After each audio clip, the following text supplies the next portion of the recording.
नमस्कार, स्वागत है आपका आवाज अड्डा में। मैं हूं नीरज और आज बातचीत फिर से एक बार होगी कांग्रेस की, जहां राजस्थान में बगावत हो गई है। बगावत कहना हो सकता किसी को आपत्तिजनक लगे, लेकिन बगावत के सुर साफ दिख रहे हैं। कांग्रेस के वरिष्ठ नेता सचिन पायलट अनशन पे थे। आज उन्होंने अनशन किया और अपनी ही सरकार के खिलाफ उनका कहना था कि जो चुनाव के वक्त भ्रष्टाचार के खिलाफ कार्रवाई का वायदा किया गया था, उस पर सरकार ने कुछ नहीं किया है, इसलिए हम अनशन पे बैठ रहे हैं। भ्रष्टाचार के आरोप किसके खिलाफ थे? पूर्व मुख्यमंत्री वसुंधरा राजे, जो भारतीय जनता पार्टी की थी। और पुराने पिछली बार जब चुनाव हुए थे 2018 में, तो उस वक्त अशोक गहलोत जी ने सबने मिलकर ये कहा था कि सरकार बनेगी तो कार्रवाई होगी। इसी मांग को लेकर के अपनी ही सरकार के खिलाफ सचिन पायलट बगावत में है।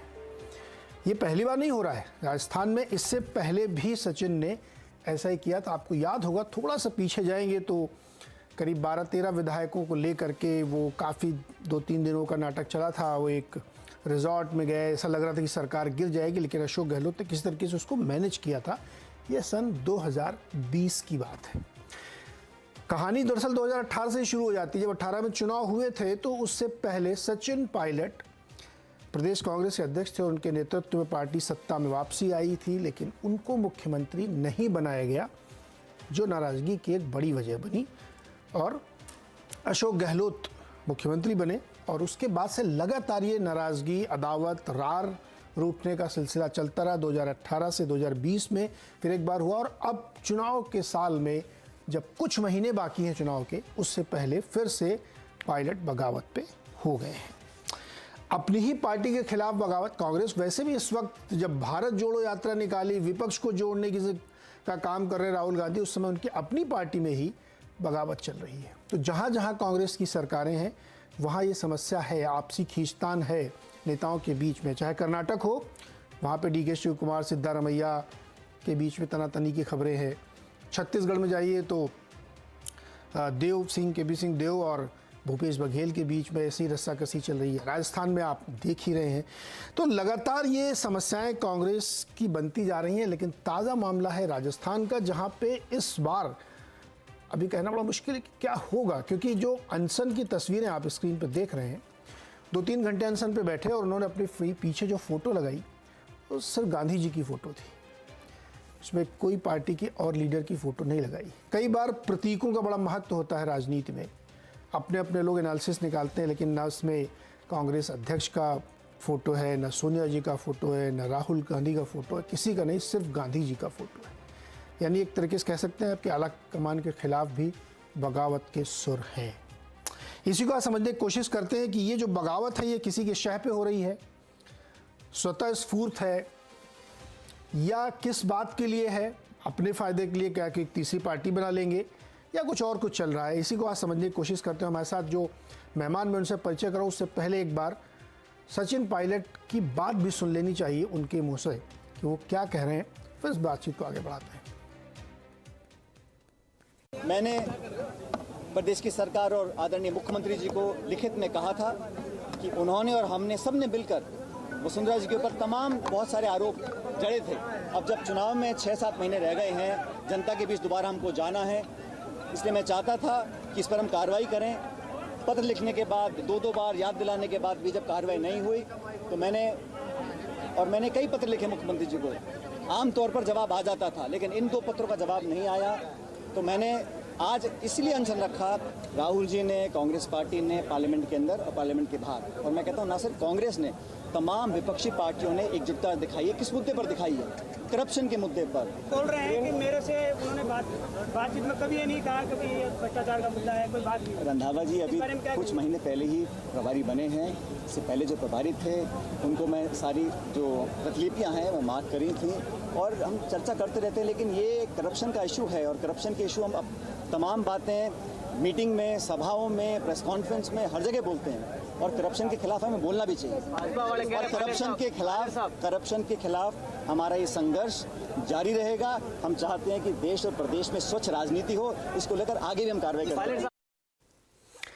तो करप्शन के खिलाफ ये अनशन जारी रहेगा और वो कह रहे हैं कि राहुल गांधी तो खुद कह रहे हैं कि करप्शन के खिलाफ ये मुहिम चलानी चाहिए और वही वो कर रहे हैं, भले ही वो अपनी सरकार के खिलाफ क्यों ना, और वो वादा याद दिला रहे हैं जो चुनाव के वक्त किया गया था। बातचीत करने के लिए हमारे साथ जो मेहमान हैं, वरिष्ठ पत्रकार रामकृपाल सिंह जी, सतीश सिंह जी, साथ ही अम्बेडकर विश्वविद्यालय के प्रोफेसर अभय दुबे जी और वरिष्ठ पत्रकार अनिल शर्मा जी, जो जयपुर राजस्थान से हैं और बड़े करीब से ये सारे घटनाक्रम को मेरे ख्याल में पिछले 5 सालों से देख ही रहे होंगे कि ये रोज रोज चल क्या रहा है। ऐसी घटना एक बार पंजाब में हुई थी, बहुत पुरानी घटना नहीं है, कि अध्यक्ष और मुख्यमंत्री, 2 बड़े नेताओं के बीच में झगड़ा विवाद हुआ और परिणाम आपको पता ही, सरकार चली गई थी वहाँ पे, मतलब चुनाव हुए उसके बाद हार गए थे। इस बार वहाँ पे कई लोग समर्थन भी दे रहे हैं, विपक्षी दल, पता नहीं क्या हो रहा है वहाँ पे। अनिल जी, क्या इस बार पायलट आर पार की लड़ाई लड़ने के मूड में है क्या? दिखता तो यही है नीरज जी। अगर आप देखें इसमें पूरा इन्होंने जो अनशन करा, उसके बाद जो स्टेटमेंट्स आए, चाहे वो एआईसीसी के जयराम रमेश का हो, चाहे वो पवन खेड़ा का हो, कल तक तो ऐसा लग रहा था कि काफी स्ट्रिक्ट कुछ ना कुछ आज एक्शन होगा और पायलट भी इस पे आ गए कि मैं इधर या उधर कुछ, मेरा जो भी डिसीजन होना ना हो आके छुट्टी हो। पर आज अगर आपने नोटिस करा हो, जयराम रमेश को 5:30 बजे के आसपास एक स्टेटमेंट इशू करना था, वो स्टेटमेंट इशू नहीं हुआ। अभी मुझे जानकारी मिली है कि कल मुख्यमंत्री अशोक गहलोत अपने घर पे एक प्रेस कॉन्फ्रेंस कर रहे हैं। अब इसमें मैं आपको क्वेश्चन थोड़ा सा कंफ्यूज हो रहा हूँ, एक बार नीरज जी वापस बता दें। मैं कह रहा हूँ आर पार की लड़ाई होगी क्या इस बार? अब लगता ये नीरज जी कि आर पार की लड़ाई किस तरफ से होगी। मुझे नहीं लगता कि कांग्रेस कोई एक्शन लेने के मूड में है। कांग्रेस में भी 2 ग्रुप्स हैं, एक ग्रुप कह रहा है कि इनके अगेंस्ट स्ट्रिक्ट एक्शन लेना चाहिए और दूसरा कह रहा है चेतावनी देके इनको छोड़ देना चाहिए। ये मेरे सोर्सेज ने आज बताया और अगर इसको मैं सही मानूं तो अभी तक कांग्रेस भी पशुपेश में है कि सचिन ने जो आज करा उसके बारे में हम क्या डिसीजन लें। पर ये बात मानी हुई है, मान के चलिए जितने भी प्रेस नोट्स आए, एआईसीसी के स्टेटमेंट आए, अगला चुनाव जो है वो अशोक गहलोत की पॉलिसीज और अशोक गहलोत के चेहरे पे ही लड़ा जाएगा। इसका सॉल्यूशन क्या होगा मैं नहीं जानता। ना तो पायलट जी ने आज कहा मैं कांग्रेस छोड़ रहा हूं या पार्टी बना रहा हूं, ना जयराम रमेश का कोई स्टेटमेंट आया और कल अशोक गहलोत एक प्रेस कॉन्फ्रेंस एड्रेस कर रहे हैं। मुझे लगता है कोई बीच का रास्ता निकालने की कोशिश हो रही है। मैंने आपको ये भी बताया एआईसीसी भी 2 गुटों में बढ़ चुका है। एक का कहना है कि इनके अगेंस्ट स्ट्रिक्ट एक्शन लिया जाए और ऐसी जो एंटी पार्टी एक्टिविटीज जो कल यूज करी थी रंधावा जी ने, जो राजस्थान के इंचार्ज हैं, वो उसको देखते हुए हमें लगता था आज कुछ एक्शन होगा, पर एक्शन नहीं हुआ। अब कल जब सीएम की प्रेस कॉन्फ्रेंस होगी उसमें काफी चीजें खुलेंगी, तब पता लगेगा क्या होगा। पायलट को खोना इतना आसान नहीं है, पायलट असेट हैं, इसमें कोई शक नहीं है। पर यह भी मैं मानता हूं अशोक गहलोत ज्यादा पॉपुलर है राजस्थान में पायलट के मुकाबले और ज्यादा पॉलिटिकली मैच्योर हैं पायलट के मुकाबले। कांग्रेस की दुविधा क्या है? इन्होंने तो 2020 में भी ऐसा ही कांड किया था, फिर उनको ले लिए। क्या दुविधा है, क्यों एक्शन नहीं लिया जाता आइदर साइड का? या कोई प्रॉमिस उन्होंने किया होगा, वो प्रॉमिस नहीं पूरा कर रहे हैं? मुश्किल क्या है? आप तो मिलते रहते हैं कांग्रेस लोगों से, क्या दिक्कत क्या है?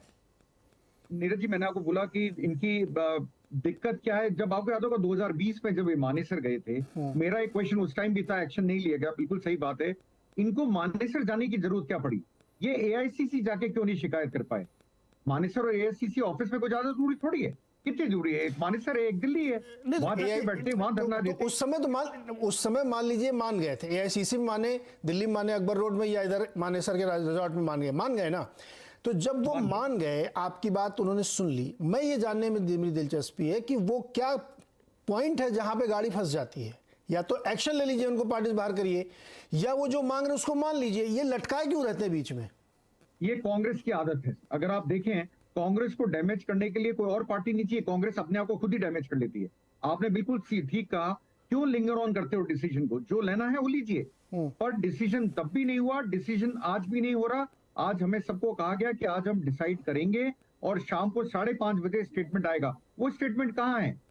हर चीज को आगे खिसकाने से कोई सॉल्यूशन नहीं होता है। अब मेरी सारी जो निगाहें हैं वो कल उनका देखने पे है कि कल अशोक गहलोत क्या बोलते हैं इसके ऊपर।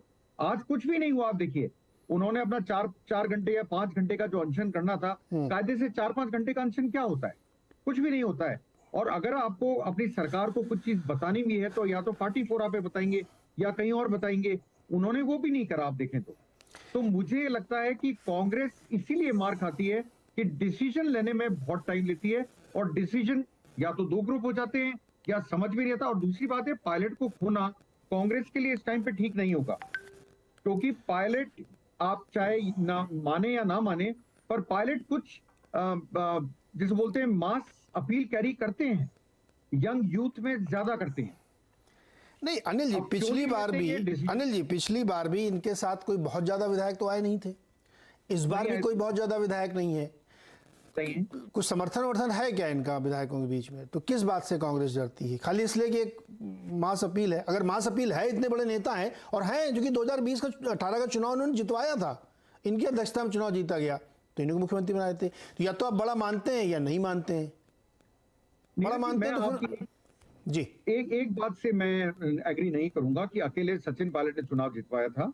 उस टाइम कई फैक्टर्स ऐसे थे जिसकी वजह से कांग्रेस जीती, और वो भी एज पे थी। वो ऐसा नहीं था कि मास विक्ट्री आई हो। तो मैं इसलिए नहीं मानता हूं। उसके जस्ट बाद में ये पीसीसी चीफ थे और पार्लियामेंट का चुनाव हुआ, कांग्रेस को एक भी सीट नहीं मिली। अगर आप जीत का अपने वो सर पे लेते हो सेरा, तो आपको हार का भी लेना पड़ेगा। फिर आपने 25 की 25 सीट खोई। अनिल जी लोकसभा और राज्यसभा को थोड़ा अलग कर दीजिए। उधर मोदी करिश्मा चलता, उधर तो किसी राज्य में कोई नहीं जीतता, वो अलग हटा दीजिए। मैंने ये इसलिए कहा कि इन्होंने चुनाव जितवाया क्योंकि ये परंपरा है कि जो अध्यक्ष होता है उसके सर पे सहरा बनता है। आप इससे डिसएग्री कर सकते हैं, लेकिन जनरली परंपरा यही है कि उनकी अध्यक्षता में जीते, तो इसलिए मैंने कह दिया। परंपरा यही है नीरज जी, बट मैंने जितना पायलट जी को समझा है, उनमें एक तो धैर्य नहीं। उनकी उम्र क्या है अभी? 45 साल। उनको क्या दिक्कत थी थोड़ा अगर आगे खिसक जाए तो? क्या उनको उनके साथ क्या परेशानी थी?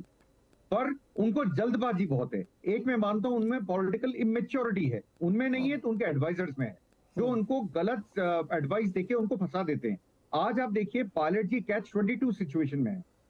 पायलट ये चाहते हैं कि मेरे को निकाल दें, कांग्रेस निकाल दे। कांग्रेस ये वेट करिए हु ब्लिंक्स फर्स्ट। अब यहां पर ये हो रहा है, आपको बताऊं, हु ब्लिंक्स फर्स्ट।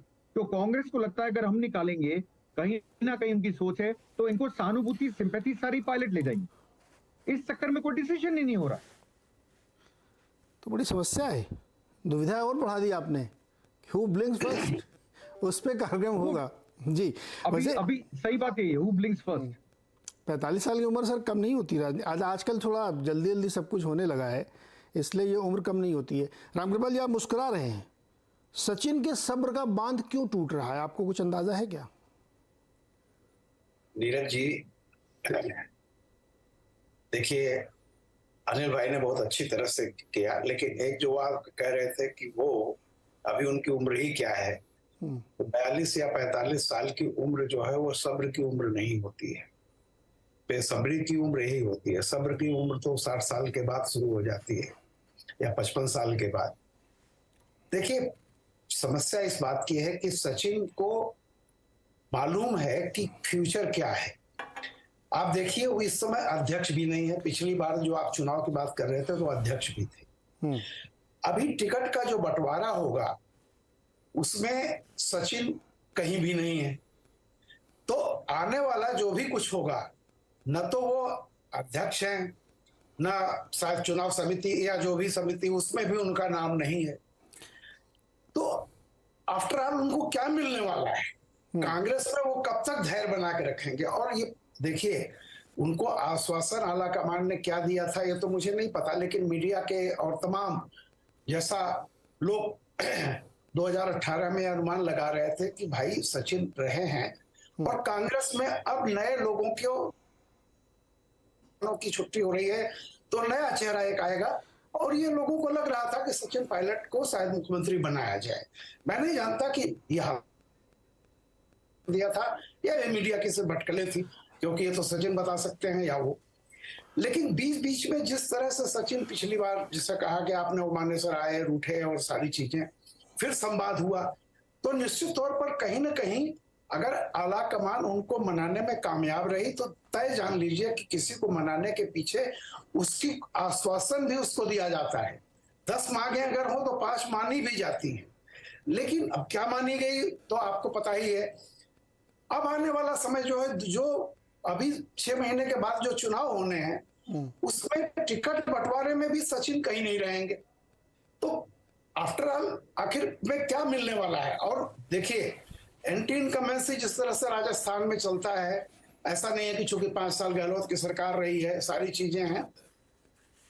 ये कहना कि कांग्रेस दोबारा थम्पिंग मेजोरिटी से आ रही है या बीजेपी बिल्कुल स्वीप कर रही है, मैं इस पर नहीं जाता, लेकिन लड़ाई टफ है। और जो दूसरा सवाल आप कर रहे थे कि क्या ये इसके पीछे कोई और का हित है, मैं एक बात बताऊं। देखिए, कोई भी कांग्रेस विरोधी जो होगा, जिससे कांग्रेस का जो विरोधी पार्टियां हैं उनमें कांग्रेस में कुछ भी गड़बड़ होगा तो ये उनकी खुशी की बात है। रही बात ये बीजेपी में वो जा रहे हैं कि नहीं जा रहे हैं, मुझे लगता है कि ये इतना आसान नहीं है। ये गुलाम नबी की आजाद की राह पर हो सकते हैं, लेकिन हेमंत बिस्व शर्मा की राह पे नहीं होंगे। उसका रीजन है कि मतलब आप ये कह रहे हैं कि बीजेपी में नहीं जाएंगे, शायद एक नई पार्टी बना लेंगे राजस्थान में। वो मतलब देखिए, संभावना इसकी यही है। और जैसा अनिल जी कह रहे थे, वो वेट ये कर रहे हैं कि मैं छोड़ूं, इसके बजाय मुझे निकाला जाए, ताकि एक विक्टिम कार्ड या एक राजस्थान में जो भी हो सहानुभूति एक उनको मिले, क्योंकि अब पॉइंट ऑफ नो रिटर्न है। देखिए, एक बात तो आप जान लीजिए, गहलोत और सचिन जब भी मौका मिला है, गहलोत ने किस किस तरह की भाषा का उनके खिलाफ इस्तेमाल किया है, और वो भी इस तरह। तो आप ये तय जान लीजिए, जैसा आप कह रहे हैं 3 राज्य हैं, तीनों में, पंजाब में तो आपने देख ही लिया था, जब चन्नी को बनाया गया था तो कांग्रेसी जितने उनके आप उसको बोलते हैं जो कोठरी थी, वो कहती थी कि ये तो क्रांति कर दी आपने, कांग्रेस इसका मैसेज जो है इतना नेशनल जाएगा, दलित को आपने बना दिया, और देखिएगा नतीजा क्या हुआ, आपने देख लिया। अब खड़गे जी बने हैं, वो अलग बात है, लेकिन देखिए बेसिक बात यह है कि आला कमान वादा तो कर लेता है, लेकिन आला कमान इतना कमजोर है कि वो ये नहीं, ये देखिए सर रामकृपाल जी, मैं ये बात मानता हूं कि आला कमान कमजोर, लेकिन आला कमान के पास खोने के लिए क्या है? आपके पास सिर्फ आप रिसीविंग एंड पे हैं, अब इससे ज्यादा क्या खोएंगे आप? लीजिए ना फैसले। नहीं सर, अभी कुछ नहीं खोने के लिए। देखिए, प्रैक्टिकली सच्चाई है, खोने के लिए कुछ नहीं, पाने के लिए बहुत कुछ है, और आप उस परिस्थिति में भी अगर फैसले नहीं ले पा रहे हैं तो बड़ी समस्या है। रामकृपाल जी, एक मिनट रुकिएगा। अनिल जी, मुझे एक छोटा सा जवाब चाहिए, अगर आपको जानकारी हो, मुझे अपडेट करिए कि 2020 में जब ये मान गए थे, क्या प्रॉमिस किया गया था इनको? ये तो पायलट जानते हैं, सोनिया गांधी या प्रियंका गांधी जानती हैं, या राहुल गांधी जानते हैं। नीरज जी, किसी को नहीं पता क्या प्रॉमिस करी थी, पर इनके सपोर्टर्स ये क्लेम करते हैं, इनको कहा गया था कि आपको हम सीएम बना देंगे, और इनको सीएम नहीं बनाया गया। पर मेरे को इस पे डाउट है नीरज जी, मैं इसको डाउट शुरू से भी करता हूं, क्योंकि पायलट का कद अशोक गहलोत के सामने वो नहीं है। और अजय माकन उस टाइम आपको याद होगा एआईसीसी जनरल सेक्रेटरी होते थे, और उन्होंने मेरे को लगता है गलत फीड करा सारा का सारा, क्योंकि वही आंख नाक कान होता है एआईसीसी का, जो एआईसीसी इंचार्ज होता है स्टेट का। शायद उन्होंने कहीं ना कहीं अजय माकन की गलती थी, जो उन्होंने गलत फीड करा कि पायलट के साथ बहुत सारे एमएलएज हैं, जिसकी वजह से 25 सितंबर वाला पिछले साल का एपिसोड भी हुआ, जहां आपको पता लगा कि पायलट के पास तो एमएलएज ही नहीं है। ये फीडिंग जो है एआईसीसी जनरल सेक्रेटरी की रिस्पॉन्सिबिलिटी। ये तो अनिल जी, कई बार क्या होता है ना कि जब तक सत्ता बनी नहीं होती ना, तब तक वो विधायक तो उधर ही रहते हैं जिधर पावर है, और गहलोत जी बहुत वरिष्ठ और पुराने नहीं नीरज जी, नहीं, मैं आपको बताता हूँ, ये मैं बात इसलिए नहीं मानता हूँ क्योंकि सचिन पायलट ने ये बात लोगों से करनी शुरू कर दी थी कि मेरे को सीएम बनाया जा रहा है, और अशोक गहलोत दिल्ली जा रहे हैं। तो फिर प्रॉमिस क्या होगा ना सर? तो फिर प्रॉमिस क्या होगा? प्रियंका जी ने प्रॉमिस क्या होगा? मैं पॉइंट पे आ रहा हूं सर। हाँ। उसके बावजूद विधायकों ने अपोज करा। मेरा कहने का मतलब सत्ता के साथ विधायक जाते हैं ना, ये आपने अभी बोला। तब फिर तो बहुत स्ट्रिक्ट एक्शन लेना चाहिए था कांग्रेस आला कमान को। अगर उनके साथ विधायक नहीं है, उनकी कोई हैसियत नहीं, पॉलिटिक्स में कोई डैमेज नहीं कर सकते, फिर क्या का डर? फिर तो एक्शन लीजिए आप हर किसी को ऐसी तवज्जो देते रहेंगे क्या, अगर वो कुछ नहीं थे तो? अबे दुबे जी, अबे दुबे सर, अब ये बड़ा मतलब ऑब्वियस सा है, बड़ा एविडेंट है, पंजाब का बहुत ताज़ा उदाहरण है कि हाँ, इसी खटपट के चलते सफाया हो गया उनका। अब उसके अलग अलग कारण गिनाएंगे कि आप बहुत मजबूत थी, वो छोड़िए उस पर। ये जो परिस्थिति बन रही है, इसमें दुविधा की स्थिति, किसी को पता नहीं क्या प्रॉमिस किया था कि इतने दिन तक चुप रहे, अब फिर से विद्रोह पे उभर आए, क्या क्या चल क्या रहा है? आपका क्या असेसमेंट कह रहा है कि राजस्थान में क्या हो रहा है, या बाकी राज्यों में भी सुलग ही रहा है? आप मुझसे पूछ रहे हैं? जी अभय जी, आपसे। अच्छा, देखिए, जो अनिल शर्मा जी ने जो विश्लेषण किया है, मैं मोटे तौर पर उनसे सहमत हूं। मेरे ख्याल से उन्होंने काफी अच्छा विश्लेषण किया है। एक चीज उनके विश्लेषण में छूट गई है, जो मैं अपनी तरफ से जोड़ देना चाहता हूं, वो ये है कि कांग्रेस के अंदर राजस्थान में जो गुटबाजी है, उस गुटबाजी को हम लोग तब तक ठीक से नहीं समझ सकते जब तक कि भाजपा के अंदर जो गुटबाजी हो रही है उस पर निगाह न फेंकें, क्योंकि उन दोनों के तार आपस में जुड़े हुए हैं, अभी से नहीं, शुरू से ही जुड़े हुए हैं। देखिए, वसुंधरा राजे सिंधिया की एक राजस्थान में खास तरह की हस्ती है। भाजपा का आला कमान भी उनको नापसंद करता है। आपको याद होगा जब 2014 में नरेंद्र मोदी ने प्रधानमंत्री पद की शपथ ली थी, तब वो राजस्थान के सारे एमपीओं को और विधायकों को लेकर गेस्ट हाउस में कहीं दूर बैठ गई थी और अपनी नाराजगी उन्होंने बाकायदा जाहिर की थी उस वक्त। तो ये एक, वो किसी भी ऐसे व्यक्ति को, जो आजकल शेखावत साहब हैं, जिनको माना जाता है कि आला कमान उनको मुख्यमंत्री के तौर पर प्रोजेक्ट करना चाहता है या आला कमान की निगाह में वसुंधरा राजे का वो विकल्प है, तो वो कांग्रेस के अंदर जो गुटबाजी होती है वो प्रति संतुलित होती है, काउंटर बैलेंस होती है भाजपा के अंदर की गुटबाजी से। इसलिए इन दोनों की तरफ देख के ही हम लोगों को समझना चाहिए कि अशोक गहलोत क्या कदम उठा रहे हैं और सचिन पायलट क्या कदम उठा रहे हैं। अब सचिन पायलट ने वसुंधरा राजे का नाम ले लिया, उनके खिलाफ भ्रष्टाचार के इल्जाम थे। इससे आप समझ सकते हैं कि उनके पीछे भाजपा की किस लॉबी का हाथ होगा। पहली बात तो यह है। दूसरी बात यह है कि मैं इस बात से बिल्कुल बार बार कहता हूं कि कांग्रेस का आला कमान कमजोर है। राहुल गांधी का जो भी कद बढ़ा हो भारत जोड़ो यात्रा से, आला कमान मजबूत नहीं हुआ है। आला कमान मजबूत ना होने से वो राज्यों में कोई गड़बड़ी होती है तो उसमें निर्णायक हस्तक्षेप नहीं कर पाता है। आला कमान इस समय आप किसको मान रहे हैं सर, खड़गे जी को कि सोनिया जी को? जी, किसको? आला कमान आजकल कौन है, सोनिया जी या खड़गे जी? नहीं, आला कमान 4 लोगों का है। अच्छा, आला कमान 4 लोगों का है, उसमें दोनों भाई बहन हैं, माँ है और खड़गे साहब हैं। ओके, ये 4 लोगों है, ये 4 लोगों का आला कमान है। हाँ। लेकिन ये खड़गे साहब के शामिल किए जाने के बावजूद भी कमजोर है, किसी भी मसले पर ये निर्णायक हस्तक्षेप नहीं करता, ऐसे शर्मा जी ने अभी कहा भी। लेकिन हमें ये भी आला कमान को कुछ नंबर भी देने पड़ेंगे यहाँ पर। उन्होंने ये चीज बिल्कुल स्पष्ट कर दी है कि राजस्थान में किसके नेतृत्व में चुनाव होगा, कौन अगर चुनाव जीता तो कौन मुख्यमंत्री बनेगा, ये बिल्कुल साफ कर दिया है। और इस तरीके से उन्होंने राजेश पायलट का बिना नाम लिए हुए, बिना घोषित किए हुए पत्ता सचिन पायलट काट दिया है। सचिन पायलट का, हाँ, सचिन पायलट का पत्ता पूरी तरीके से काट दिया है उन्होंने। अब बॉल सचिन पायलट के पाले में है, ये उनको तय करना है कि वो क्या करें। इस तरह के प्रतीकात्मक अनशन, प्रतीकवाद अनशन दिल्ली में होते हैं 12 घंटे तो कम से कम होते हैं, उन्होंने 4 ही घंटे का अनशन किया, तो बिल्कुल बेकार का अनशन था, प्रतीकात्मक भी नहीं था ठीक से।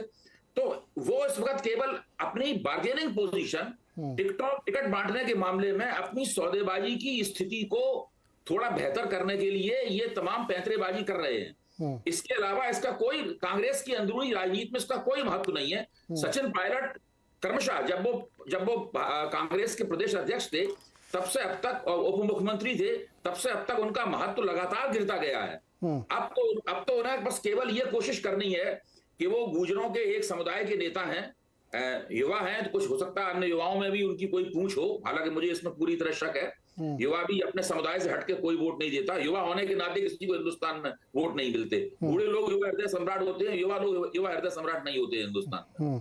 तो ये एक ऐसी स्थिति है, वो केवल टिकटों के बंटवारे में और हमारा कितना हिस्सा होगा। सचिन जी कोई एसेट है कि नहीं है? अनिल जी कह रहे हैं वो एक एसेट तो है कांग्रेस के लिए। निश्चित रूप से एसेट है भाई, एसेट क्यों नहीं है?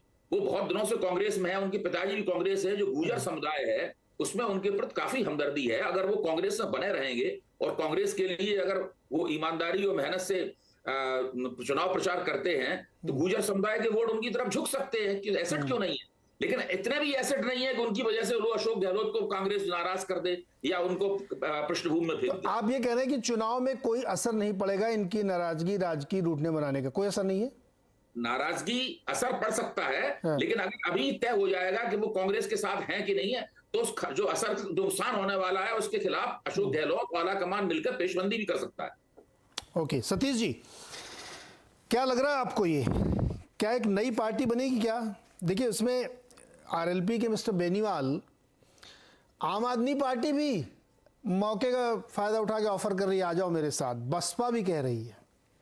आपको लगता है कि ऐसा ही एक बड़ा खेल वहां पे चल रहा है? देखिए, आप मेरी बातों को ध्यान से सुनिए। हम लोग जितना आसान राजस्थान को समझ रहे हैं वैसा है नहीं। हाँ। बहुत अंत में आकर बहुत सोच समझकर कोई अपने ही सरकार के खिलाफ बिना सोनिया, राहुल, मल्लिकार्जुन खड़गे, प्रियंका के फोटो के बगैर धरने पर बैठता है। ये आसान नहीं है, पहला तो ये है।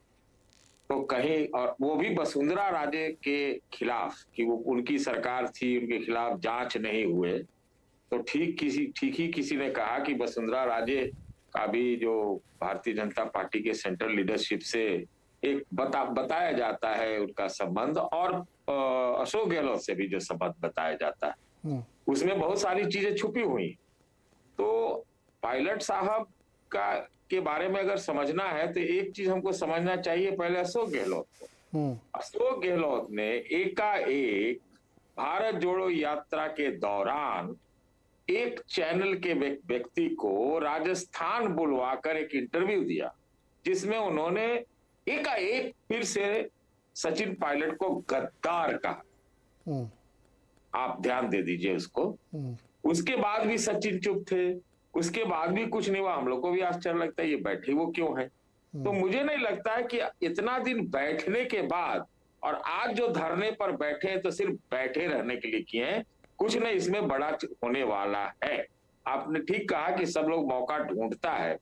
और आपको एक चीज और याद होगा, हम सबको याद है कि अशोक गहलोत ने क्या कहा था, क्या आरोप लगाया था कि भारतीय जनता पार्टी के नेताओं के साथ सचिन पायलट समेत कई लोगों की मुलाकात हुई, इसके वीडियोज है उनके पास, सीडी है। तो ये क्या है, ये कोई हम सिंपल चीज तो नहीं दे सकते। हाँ भाई चलो जी, माइनॉरिटीज का वोट है, इधर का वोट है, उधर के वोट के लिए हो सकता है कि वो एक अलग पार्टी बनाए, लेकिन वरद हस्त तो कहीं और से आएगा, कहीं वरद हस्त और का है। और वो भी वसुंधरा राजे के खिलाफ मामला उठा रहे हैं, वो भी अशोक गहलोत के खिलाफ उठा रहे हैं। तो कुछ तो राजस्थान में बड़ा होने वाला। और एक बात और कि तमाम कांड होने के बाद, तमाम सारी चीजें होने के बाद जो बगावत हुई थी, जब अजय माकन गए थे, क्या कार्रवाई किया कांग्रेस ने? अब तो खुल के उनके नेता बोल रहे हैं कि अशोक गहलोत के साथ है। यही हुआ खाली कि अशोक गहलोत को जो है राष्ट्रीय अध्यक्ष बनने नहीं दिया गया, यही बस हुआ। और तो और मजबूत हुए वो अशोक गहलोत। तो ये तो क्लियर है, ये आप इसको कहें कि ये बेला फाड़ है, आर पार है। और हमको नहीं लगता है कि यहीं पर चीजें रुकेंगी। और ये राजस्थान में भी कई दूसरे राज्यों की तरह कांग्रेस के भीतर यही हो रहा है। जो अंततः क्या होता है वो हम लोग सब देख चुके हैं, यही होगा। और दोनों ने भारत मिलके जोड़ा था, दोनों कई बार गए राहुल गांधी की यात्रा में, राजस्थान में भी दिखाई पड़ा था वो सारी चीजें। लेकिन अब जिसका जिसका हित नहीं पूरा होता वो अपने अपने हिसाब से कहता है। अब तो सब नजर, सारी नजर तो ठीक कह रहे हो शर्मा जी कि कल अशोक गहलोत कहते क्या है, अशोक गहलोत क्या कहते। एक बार तो ये भी बात चल रही थी ना कि अशोक गहलोत ही एक अलग पार्टी बना सकते हैं, ये भी बात चल रही थी। क्या अनिल जी, हल्ला तो था ही नहीं अशोक गहलोत। अच्छा मान लीजिए एक हाइपोथेटिकल, मैं कह रहा हूँ बनाया नहीं था। हो सकता है कि सचिन पायलट को किसी ने बता दिया हो कि आप हिमंता बिस्वा शर्मा हो जाएंगे, कि जो कांग्रेस से कुछ कदावर निकलते हैं वो हिमंता बिस्वा शर्मा, ममता बनर्जी ऐसे हो जाते हैं। तो ये कुछ चल रहा होगा। एक मिनट अनिल जी आपके पास आऊंगा, लेकिन रामकृपाल जी जो बात सतीश जी कह रहे हैं एकदम सिंप्लीफाई कर रहे हैं कि वो कह रहे हैं कि बीजेपी के इशारे पे पूरा खेल हो रहा है और आगे गाड़ी इसी दिशा में बढ़ेगी और एक तीर से कई निशाने, इसमें वसुंधरा राजे भी निपट जाएंगी। नहीं देखिए, बीजेपी निश्चित, और मैंने कहा ना कि बीजेपी को तो खुशी होगी, लेकिन देखिए इतना खुशी होगी तो मतलब प्राकृतिक तौर पे हो रहा है, मैं करवा रहा हूं ये खेल, ऐसा लग रहा है। नहीं, मैं उसी बात पर आ रहा हूँ। सचिन पायलट अपने भविष्य को लेकर के आकलन कर रहे हैं। सवाल इस बात का है कि अगर उन्हें बीजेपी की तरफ से क्या मिला है, क्या ऑफर है, मैं तो ये नहीं जानता। लेकिन मेरा कहना है इतने साल राजनीति में रहने के बावजूद, अध्यक्ष रहने के बावजूद, अगर वो ये कदम उठा रहे हैं, और जैसा कि सतीश जी ने भी कहा कि वहां पे सिर्फ महात्मा गांधी का फोटो है, तो एक तरह से ये आला कमान के खिलाफ बगावत है कि तुम जो भी चाहो कर लो, दिस वे और दैट वे। अब ये बड़ा मुश्किल है। जैसा मैंने कहा ना कि दो रास्ते हैं, एक हेमंत बिस्वा शर्मा का रास्ता है, दूसरा गुलाम नबी आजाद का रास्ता है। बीजेपी को इतना आसान नहीं है सचिन पायलट को अपनी पार्टी में ले लेना, जितना लोग समझ रहे हैं केवल वसुंधरा राजे को दरकिनार करने के लिए सचिन पायलट आ जाएंगे, ऐसा इतना आसान नहीं है। बीजेपी भी बहुत फूंक फूंक के कदम रखती है। कांग्रेस जिस हालत में है, अगर उसका वोट डिवाइड होता है, चाहे सचिन पायलट बहुत ही छोटे हों, आप कह लीजिए कि वो जैसे भी हों, लेकिन अगर मैं आपको उदाहरण दूं, आजमगढ़ पर जब अखिलेश जीते थे 19 में, जितना वोट बीजेपी को मिला था उससे कम वोट पाकर के बीजेपी चुनाव जीत गई आजमगढ़ में उस सीट पर, क्योंकि एसपी और बीएसपी, एसपी के बराबर तो नहीं लेकिन कुछ वोट बीएसपी ले गई। देखिए, राजनीति में एक सिंपल थ्योरी जानिए कि हम काहे को बोझ उठाएं, बेहतर यह है कि गुलाम नबी आजाद की राह पर चलो और बाद में जब जो भी रिजल्ट आता है चुनाव के बाद तब देखेंगे। आपने देखा है ना कर्नाटक में कैसे रहा, जिनके पास 25 सीट 30 सीट है वो मुख्यमंत्री बना शुरू में। तो ये राजनीति में मैं ये नहीं कहता, बीजेपी मदद कर सकती है लेकिन डिसीजन फाइनल बीजेपी का है या बीजेपी के इशारे पर कर रहे हैं, मैं इसको नहीं मानता।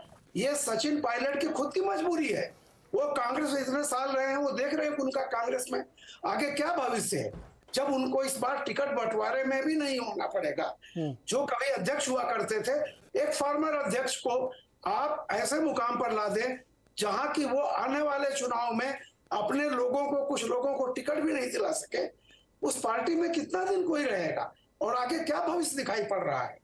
तो मेरा ये कहना है कि सचिन का अपना डिसीजन होगा, उसमें बीजेपी अपना फायदा देख रही है, वो जरूर इससे खुश होगी या उसको होना चाहिए। कल को बीजेपी में बंटवारा होगा तो कांग्रेस खुश होगी।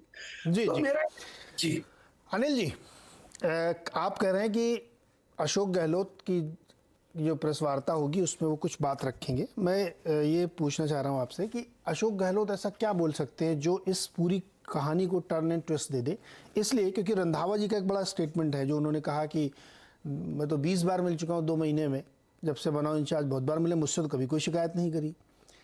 अब मान लो आपसे शिकायत कर भी देते रंधावा जी, तो आप क्या कर लेते? जब प्रियंका जी ने कुछ नहीं किया, सोनिया जी ने कुछ नहीं किया, राहुल जी ने कुछ नहीं किया, तो रंधावा जी क्या कर लेंगे, अशोक गहलोत जी क्या करेंगे प्रेस वार्ता में? तो मैं किस बात का इंतजार करें सचिन जी कि कल क्या हो जाएगा? मैं नीरज जी सबसे पहले तो आपको एक चीज बता दूं, अगर भविष्य सचिन पायलट का है सीएम बनने का तो सिर्फ कांग्रेस में है। आप अपनी पार्टी बना लीजिए, 10 सीट ले आएंगे, 5 सीट ले आएंगे, और आप क्या सोचते हैं 6 महीने पहले आप ऑर्गेनाइजेशन खड़ा कर सकते हैं? बहुत मुश्किल है। अब आपने कहा कि उनको आप भी देख रही है, हनुमान बेनीवाल की आरएलपी भी देख रही है और बीएसपी भी देख रही है, क्या इनसे मिलके कितनी सीट आ जाएंगी इनकी? क्या सचिन उसमें सीएम बन सकते हैं? इनकी बेस्ट होप है सीएम बनने की कांग्रेस में, चाहे वो 5 साल बाद हो चाहे वो 6 साल बाद हो, पर best bet for him is only Congress. ये चीज पायलट जी को भी पता है, इसलिए उन्होंने कोई आज अनाउंसमेंट नहीं करा मैं छोड़ रहा हूं या कुछ कर रहा हूं। हु ब्लिंक्स फर्स्ट, ये वाला केस मैं आपको बोलूंगा, क्यों अभी मेरे सूत्र बता रहे हैं एआईसीसी में मीटिंग हुई और एक पेज पे सब लोग नहीं आ पाए पायलट को लेके। पायलट को वो छोड़ना भी नहीं चाहते हैं। और अब जहां तक टिकट का सवाल है, सबने टिकट की बात करी, जब ये पीसीसी चीफ थे तो मेरा मानना है 200 कॉन्स्टिट्यूंसीज है राजस्थान में। जब पायलट पीसीसी चीफ थे तो कम से कम 100 लोगों को तो टिकट दिलाया होगा इन्होंने, कम से कम। जब पीसीसी चीफ थे तो इनके साथ वो 100 लोग भी नहीं है, वो कहां गए? तो कहीं ना कहीं पायलट जी में कुछ कमी तो है, या उनके एडवाइजर्स में कुछ कमी तो है, उसको दुरुस्त करने की बहुत सख्त जरूरत है इनको। मैं इसलिए बोला उनमें धैर्य नहीं है। तो पहले ये तो देखें मेरे को लोग छोड़ क्यों रहे हैं और क्यों गहलोत के पास जाते हैं। आपने टिकट दिया तो आपके लिए हाथ खड़ा करना चाहिए था उनको, वो क्यों नहीं करते आपके लिए?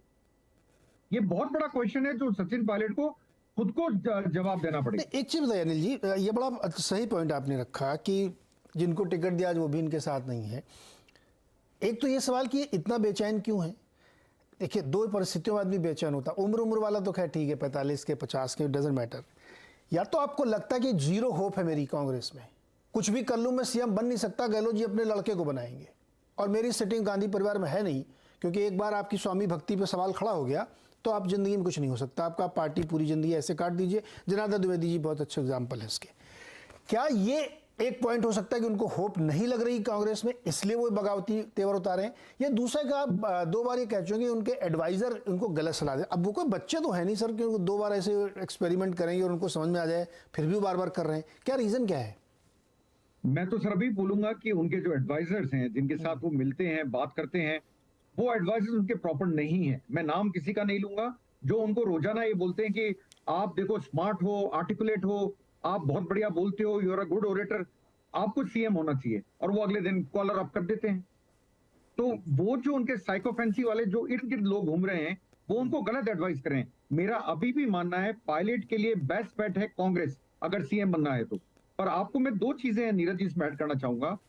हम आज से कुछ महीने पहले ये बात करते थे कि अशोक गहलोत की गवर्नमेंट रिपीट होना बहुत मुश्किल है।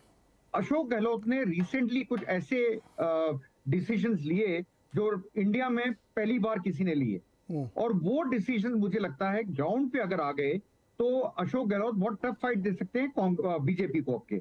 इसमें भी कोई शक नहीं होना चाहिए कि अशोक गहलोत ने बहुत बड़े डिसीजन लिए हैं जो लोगों को बहुत फायदा करते हैं, चाहे वो ओपीएस हो, चाहे वो राइट टू हेल्थ हो। राइट टू हेल्थ अगर डायल्यूशन भी हुआ है तो मैं मानता हूं परसेप्शन पे अशोक गहलोत की बहुत बड़ी जीत है। जनता के अंदर एक परसेप्शन गया है कि हमारा हक हो गया हेल्थ का। एक बार ऐसा प्रयोग इन्होंने सर मेरे ख्याल में 2013 में भी किया था, जब हेल्थ बड़ा फ्री भी करी थी 2013 में अशोक गहलोत ने ऐसा किया था, फ्लॉप हो गया। उन्होंने नहीं नीरज जी गलत है। उस टाइम उन्होंने करा था free medicine, right to health नहीं था। और फ्री वही मैं कह रहा हूं, इस टाइप का एक प्रयोग वो कर चुके हैं। मैं पॉइंट पे आ रहा हूँ। जो चुनाव लास्ट हारे थे सर, उस टाइम बताइए कौन से स्टेट में कौन सी पार्टी जीत पाई थी? उस टाइम पूरी मोदी की हवा थी, कौन जीत पाया था? सब बह गए थे उस हवा के अंदर, कोई भी नहीं जीता था। आप जिस इलेक्शन की बात कर रहे हैं 2013 की, उसमें कौन जीता था? कौन सा स्टेट आप जीत पाए थे? सब जगह बिल्कुल साफ हो गए थे आप। मेरा मानना यह है कि अशोक गहलोत जो अभी स्कीम्स लाए, और अगर आप एआईसीसी का स्टेटमेंट भी पढ़ें जो पवन खेड़ा ने कहा था या किसी जयराम रमेश ने कहा था, मुझे याद नहीं है, वो था कि जो स्कीम्स है उस पर चुनाव लड़ा जाएगा। तो वो जो स्कीम्स हैं सर, मेरा भी मानना है कि अशोक गहलोत अगर उसको इंप्लीमेंट कर पाते हैं और उसकी मॉनिटरिंग कर पाते हैं, अगले 6 महीने चुनाव, 7 महीने चुनाव में पड़े हैं, तो काफी अंतर पड़ेगा। हम शुरू में तो कांग्रेस की 20 सीटें मान रहे थे, आज हम 70-80 की बात करने लगे एकदम से जी। तो कहीं ना कहीं गहलोत ने कुछ तो करा। अब रही बात पायलट की, मेरा ये मानना है कि पायलट के लिए बेस्ट बेट कांग्रेस है अगर उनको अपना फ्यूचर बनाना है तो। सर बेस्ट बेट तो तब होगा जब आपका बॉस आपको ये भरोसा दे या आपको लाइक करे। देखिए बहुत छोटा सा उदाहरण है, अब हम लोग बड़ी बड़ी बातें करें, सबने किसी न किसी ऑर्गेनाइजेशन में काम किया होगा, आपको पता होगा कि आपकी ग्रोथ कहाँ तक जा सकती है। ये बिल्कुल प्रैक्टिकल है, आपको हैसियत मालूम है कि आप क्या बन सकते हो उस ऑर्गेनाइजेशन में, इसलिए आप नौकरी छोड़ के बदलते हैं। तो ये इसको समझना बड़ा मुश्किल नहीं है, क्योंकि 2 बार वो लगातार ये प्रयास कर चुके हैं। अभय दुबे जी, किसी के इशारे पे पूरा खेल हो रहा है या उनको लगता है कि यहाँ मेरी कोई होप नहीं है, अब एक नई जिंदगी शुरुआत करनी पड़ेगी, जो बेनीवाल जी के साथ करें, बसपा के साथ करें, आपके साथ करें, भाजपा के साथ करें, या अपनी पार्टी बने, जो कुछ भी करना है मुझे अब करना है, क्योंकि इधर मेरे लिए होप जीरो है। या किसी ने एकदम पुदीने के पेड़ में चढ़ा दिया है कि नहीं फिर से लगो एक बार, हम खड़े हैं पीछे। क्या है आपके हिसाब से ये? मेरे विचार से तो वो बिल्कुल बचाव की मुद्रा में है, और वो ही कह रहे हैं कि राजस्थान, वो समझ रहे हैं कि राजस्थान में कांग्रेस की राजनीति में वो पूरी तरीके से उनको ढक्कन बना दिया गया है, और वो चाहते हैं कि कुछ थोड़ी बहुत उनकी सौदेबाजी की ताकत, क्षमता उनकी बनी रहे। इसके लिए उन्होंने ये प्रतीकात्मक किस्म का कार्यक्रम किया है, क्योंकि अगर वो ज्यादा करेंगे इसके ऊपर तो अशोक गहलोत तो हद तक जा ही चुके हैं, वो गद्दार कह चुके हैं, तो वो तो फिर से बात बिगड़ जाएगी पूरी तरीके से। और इस वक्त चुनाव के ठीक पहले अगर वो इससे ज्यादा कुछ करेंगे तो उनके लिए और भी समस्याएं पैदा होंगी, और उन्हें सीधे सीधे भारतीय जनता पार्टी के उस गुट के साथ जोड़ दिया जाएगा जो गुट वसुंधरा राजे के खिलाफ है। तो ये एक ऐसी स्थिति है, मेरे ख्याल से इस पूरे प्रकरण को वो भाजपा के अंदर का जो शक्ति संतुलन है उसकी रोशनी में समझा जाना चाहिए। ओके, एक छोटा सा ब्रेक लेते हैं और ब्रेक से वापस आएंगे तो इस चर्चा को आगे बढ़ाएंगे कि अब आगे फर्दर एक्शन क्या है, कोई असर इसका या कोर्स ऑफ एक्शन क्या होगा। और दूसरे राज्यों में भी देखिए ऐसी घटनाएं हैं, इस पर भी मुझे एक एनालिसिस चाहिए। कर्नाटक में भी वही स्थिति है, छत्तीसगढ़ में भी आप देखिए बघेल साहब के खिलाफ देव जी ने, बल्कि केपी सिंह देव ने तो उनको शायद समर्थन भी कर दिया सचिन पायलट के, जहाँ सही कर रहे हैं वो। तो इस पर भी थोड़ी बातचीत करेंगे ब्रेक के बाद।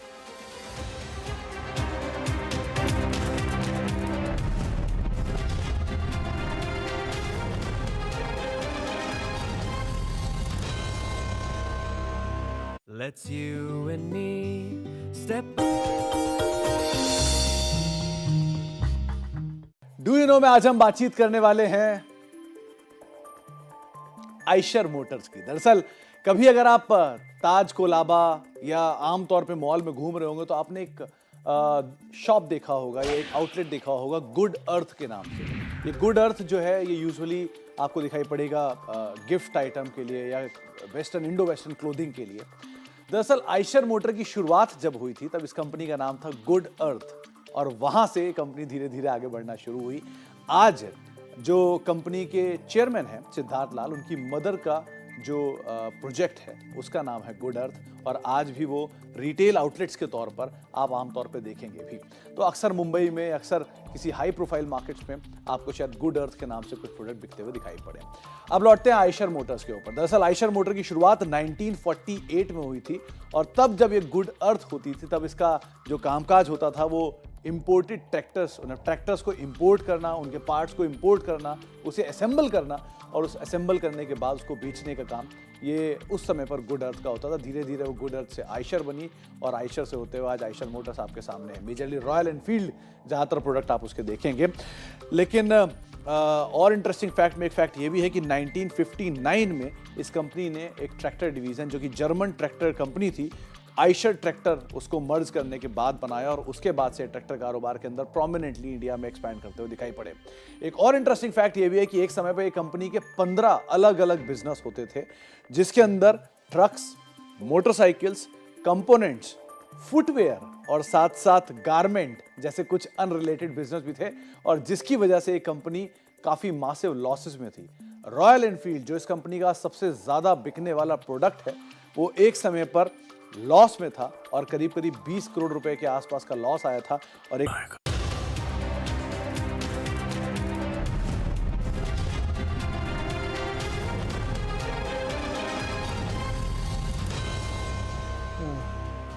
स्वागत है एक बार फिर से आपका आवाज अड्डा में। और चर्चा हो रही राजस्थान में जो सचिन पायलट ने बगावती सुर्ख तेवर दिखाए हैं, इस पे लेकर चर्चा हो रही। सतीश जी क्या दिख रहा है आपको आगे, अब क्या होने वाला है? थोड़ा और इसको एनालाइज करिए। आपने एक थोड़ा तो इशारा किया कि खेल कहाँ बन रहा है, अब आगे फर्दर कोर्स ऑफ एक्शन क्या है इसमें? वो वही होगा यहाँ, मतलब कोई ना कोई अलग पार्टी बना लेगा और भारतीय जनता पार्टी तो मैं तो बराबर कहता हूँ, जैसा आपके पाल जी भी कह रहे थे कि वो तो ऑपोजिशन के कैंप में जाके खेलती है, एक दो और इधर उधर अपने पार्टी बनवा के खड़े करा देगी तो बीजेपी के जो रूलिंग एलिट है उसके लिए राह वहां आसान होगी। दूसरी चीज ये है कि अगर बैड प्रेस होता है, पब्लिसिटी बैड प्रेस होती है तो जो भारत जोड़ो से कुछ चीजें जुड़ी थी अब वो बिखर रही है। आपने अभी जिक्र भी किया कि बाकी जगहों में क्या है, तो जैसे कई जगहों का आपने जिक्र किया, हाँ वहाँ है, अंदरूनी तो है। अब बीजेपी में वो बातें बाहर नहीं आती, लेकिन कांग्रेस की तो कुछ भी आएंगी तो आप ही भर दिन दिखाते रहोगे। तो ये तीन चीजें हैं। और चौथी चीज ये है कि राजस्थान का तो मैंने कह दिया। देखिए गहलोत, वो मैं अनिल शर्मा जी की बात में थोड़ा सा जोड़ना चाहता हूँ। यस, कि जो लग रहा था कि बराबर राजस्थान में सब चीज बदल जाता है, ये है वो है, अशोक गहलोत ने बराबर कुछ फैसले लेकर और कुछ न कुछ बनाए रखा है और वो एक फाइट में है, इसमें कहीं से दो राय नहीं है। तो हो सकता है सचिन को लग रहा होगा अरे ये तो फाइट में आ गए और एक दूसरे में एक को गद्दार बताते हैं, तो उनको लगता होगा कि भाई अब तो वजूद है नहीं तो निकल चलो या इनको इतना कमजोर कर दो जिसका भी शय हो बरदोस्त हो। तो ये दो चीजें मुझे दिखती हैं। और हालांकि मैं इतना मानता हूं कि छत्तीसगढ़ हो चाहे कर्नाटक हो उसका बहुत ज्यादा प्रभाव नहीं पड़ेगा जो राजस्थान में है। ये तो राजस्थान में तो कभी का टूट जाना चाहिए था, सब चीज बर्बाद हो जाना चाहिए था कांग्रेस का, लेकिन अब तक नहीं हुआ है। लेकिन ऐसे भी बर्बाद ये मतलब हर बार तो हारते ही है जो पार्टी सत्ता में रहती है। इस बार लोग थोड़ा सा चर्चा कर ले रहे हैं कि शायद इस बार फाइट है, तो बस इसी पर्सपेक्टिव में हमको देखना चाहिए। एक चीज और जोड़ दूंगा, देखिए सचिन पायलट क्या है ना, यंग ब्रिगेड के खान मार्केट गैंग वाले हैं और ये बताया जाता है कि वो प्रियंका गांधी से बहुत क्लोज। तो ये भी तो है ना, कांग्रेस की सबकी वर्टिकल अलग अलग चलती है पार्टी में, तो कुछ बचाता है, कुछ विरोध करता है, कुछ हमला बोलता है, कुछ चाहता है निकल जाए, कोई चाहता है कुछ भी कर लो हम ही लोग राज करेंगे। तो इसकी शिकार है कांग्रेस। तो ये लोग चाहे भारत जोड़ो कितना भी करते रहे, बड़ी बड़ी बातें करते रहे, लेकिन सच्चाई यही है कि ये कांग्रेस का जो अंदरूनी दलदल आर्म चेयर पॉलिटिक्स और मेरा तुम्हारा वाला खेल है, इससे तो भारतीय जनता पार्टी को बहुत फायदा या बाकी किसी भी पार्टी को बहुत फायदा। रामकृपाल जी, क्या होगा इसमें? क्योंकि अगर ये घटना मान लीजिए आगे बढ़ती है, नहीं डैमेज कंट्रोल हो पा रहा है, अशोक गहलोत जी हो सकता है कर ही ले, क्योंकि बहुत ही एक्सपीरियंस नेता है, one of the best CM रहे। क्या वो मैनेज कर पाएंगे? नहीं मैनेज कर पाए तो, क्योंकि फिर ये तो सब जगह लगेगी ना कि आप अपने भारत जोड़ो छोड़िए, आपने पहले पार्टी जोड़ो आप। देखिए नीरज जी, अभी जैसे बहुत सारी बातें कही गई हैं। इसे कहा गया कि कम से कम पिछली बार उन्होंने 100 लोगों को टिकट दिया होगा। बिल्कुल दिया होगा, और 100 विधायक, मान लीजिए 100 नहीं जीते होंगे, जो भी जीते हों, लेकिन नीरज जी आप एक बात जानते हैं ना, साथी होना, समर्थक होना और उसके चलते त्याग करना, इन दोनों चीजों में बड़ा फर्क होता है। हमेशा आप जानिए कि सत्ता, राजनीति में जो भी आता है, जो भी किसी भी पार्टी में है, उसका एक लक्ष्य होता है सत्ता तक पहुंचना। सिंपल बात है। विधायक भी जो होता है, जो चुनाव लड़के आया है, वो देखेगा कभी हम चले जाए, हमारी संस्था चली जाएगी, तो केवल इसलिए कि कितने विधायक उनके पायलट के पास आए थे, इससे पायलट की ताकत, मैं फिर कह रहा हूं कि एकदम पायलट को खारिज कर देना ऐसा नहीं है। उनका अपना एक आधार रहा है, भले वो कम हो। जैसा मैंने आजमगढ़ की सीट का उदाहरण दिया, देखिए बीजेपी को, सचिन पायलट को अपने पाले में ले जाना है, बीजेपी में ले जाने से बीजेपी का नुकसान है। बीजेपी का फायदा सिर्फ इसमें है कि कांग्रेस का वोट कटे, कोई थर्ड फोर्स आकर के उसका वोट काटे। सिंपल सी बात है। जैसे उत्तर प्रदेश में एसपी बीएसपी अलग लड़ेंगी, तो उसमें बीजेपी का फायदा। मैंने आपको आजमगढ़ सीट का उदाहरण दिया। दूसरी बात, एक बार बार ये कही जाती है कि कांग्रेस में भविष्य है उनका। मैं अगर पूछूं कि कांग्रेस का भविष्य खुद क्या है, कोई भी कांग्रेस में आज की तारीख में क्यों लोग छोड़ छोड़ के जा रहे हैं? अगर कांग्रेस का कोई भविष्य होता, मैं ये नहीं कह रहा हूं कि आगे आने वाले समय में क्या है क्या नहीं होगा, एक राष्ट्रीय पार्टी है, हो सकता है रहे बहुत दिनों तक, लेकिन मैं फिर कह रहा हूं, एक बेसिक बात समझ लीजिए, कांग्रेस की जो कोर स्ट्रेंथ थी उसको बीजेपी ने नहीं लिया है। वो कोर स्ट्रेंथ कांग्रेस की जो छीनी है, वो क्षेत्रीय दलों ने छीनी है। और कांग्रेस अगर क्षेत्रीय दलों से उस कोर स्ट्रेंथ को नहीं वापस ला सकती, तो और बीजेपी के पास जो ताकत गई है वो क्षेत्रीय दलों से गई है। उत्तर प्रदेश में अगर बीजेपी आगे है, तो पिछड़े उसके पास गए हैं जो कभी कांग्रेस कोर स्ट्रेंथ नहीं रहे। माइनॉरिटी, जैसे मान लीजिए माइनॉरिटी तो कभी बीजेपी की तरफ थी भी नहीं। आज भी अगर माइनॉरिटी को आपको लेना है तो किससे लेंगे? आप ममता से छीनेंगे, नीतीश से छीनेंगे। उत्तर प्रदेश में आप ये एसपी बीएसपी से लेंगे, कहीं भी आप देख लीजिए उठा करके। तो जो आपकी कोर स्ट्रेंथ है, जिसको कांग्रेस का भविष्य लोग कहते हैं, वो सिर्फ कांग्रेस का भविष्य वही है, केवल 4 राज्य जहां सिर्फ बीजेपी है, कोई रीजनल पार्टी नहीं है। यानी कुल मिलाकर के पंजाब से देख लीजिए, राजस्थान, छत्तीसगढ़, मध्य प्रदेश, एक आध पहाड़ में कभी कभी आ जाते हैं। तो इसके अलावा, और यहीं पर चलता रहता है, कभी कांग्रेस आई कभी वो आई। लेकिन मैं जो कह रहा हूं कि कांग्रेस का, अगर आपको कभी भी कोई आज राजस्थान में भी पॉलिटिशियन है जी, तो उसको भी एक नेशनल पॉलिटिक्स, एक नेशनल दायरा दिखाई पड़ेगा कि उसकी पार्टी जा कहां रही है। और ऐसे होते होते आज मान लीजिए, आज आप 2 स्टेट में हैं, मध्य प्रदेश में भी यही थे, लेकिन आज सिमट करके सिर्फ आप छत्तीसगढ़ यहाँ हैं। और वहां जैसा आप कह रहे हैं, अभी छत्तीसगढ़ के दूसरे नेता ने, जो चंद्र साहब के राइवल, उन्होंने ये परसों ही कुछ बयान दिया है। तो मेरा ये कहना है कि सचिन पायलट 42 साल 40 से ऊपर के हैं, वो इतना तो राजनीति जानते ही हैं कि जहां वो भविष्य तलाश रहे हैं, उस पार्टी का भविष्य क्या है। तो मेरा ये कहना है कि उससे अच्छा रीजनल फोर्स हो करके ग्राम प्रधान होना ज्यादा अच्छा है, बनस्पत किसके बिना पोर्टफोलियो का मंत्री होना। क्योंकि ताकत रियल होती, जमीनी वो होती है। अभय जी, कांग्रेस की जो अंदरूनी समस्या है, जो बार बार उभर के आती है जी, इस कॉन्टेक्स्ट में भी है, और इसका एक ताज़ा उदाहरण पंजाब में था कि 2 लोग लड़े, उसके बाद एक नया सीएम लेके आए, पार्टी हार गई बुरी तरीके से, सिद्धू जी जेल भी चले आए, सज़ा काट के भी वापस आ गए।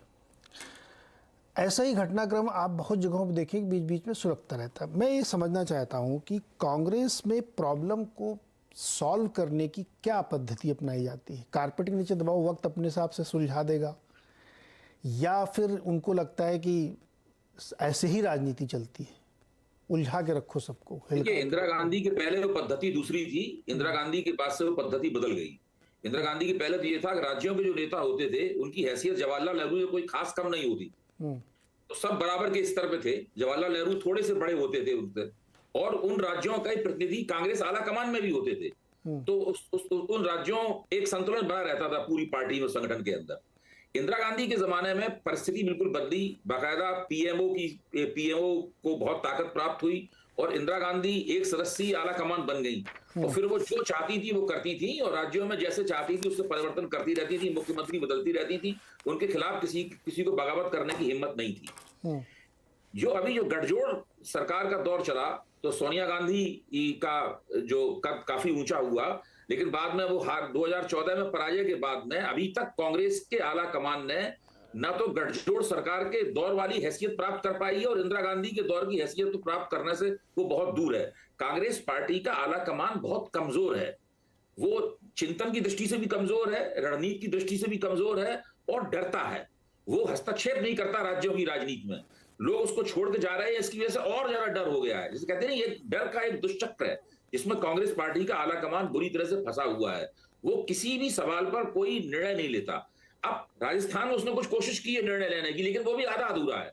कोशिश ये की है, उसने ये तो स्पष्ट कर दिया है कि गहलोत के नेतृत्व में ही चुनाव होगा, और इस तरह से उन्होंने पायलट को संदेश दे दिया है कि भाई आप मुख्यमंत्री नहीं बनने वाले हैं, आपके नाम पर विचार वगैरह नहीं हो रहा है, आपके नेतृत्व में चुनाव नहीं लड़ा जाएगा।